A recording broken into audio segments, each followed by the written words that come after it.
నీ బంధువులు కీడు చేద్దాం అనుకున్నారేమో, నా అన్నవారే నన్ను గాయపరుస్తున్నారు అనుకుంటున్నావేమో, ఒకవేళ నీ స్నేహితులే నీ గాయాలు రేపుతున్నారేమో, ఒకవేళ నీ ఇరుగు పొరువారే నీకు కీడు తలుస్తున్నారేమో, కానీ వాటన్నిటినీ నా దేవుడు మేలుగా మార్చడానికి ఆయన ఆల్రెడీ మేలు తలంచి రెడీగా ఉన్నాడు.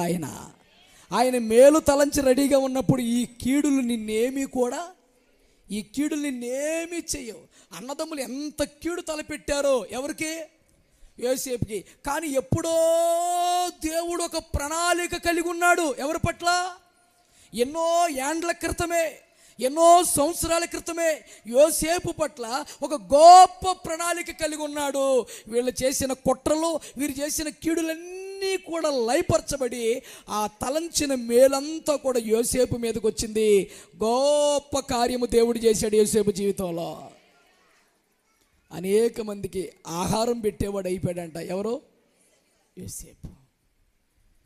ఈరోజు నాకు వాళ్ళు కీడు చేస్తున్నారయ్యా, వీళ్ళు కీడు చేస్తున్నారయ్యా నువ్వు అనుకుంటున్నావు, కానీ అవన్నీ నీకు మేలుగా మారబోతున్నాయి. నమ్మిన వాళ్ళు చేతులతో ఒకసారి స్తోత్రం చెప్పండి. ఏ కీడు మన దగ్గరికి రాదు. దేవుడు ఆల్రెడీ మనకి మేలు తలంచాడు. ఆయన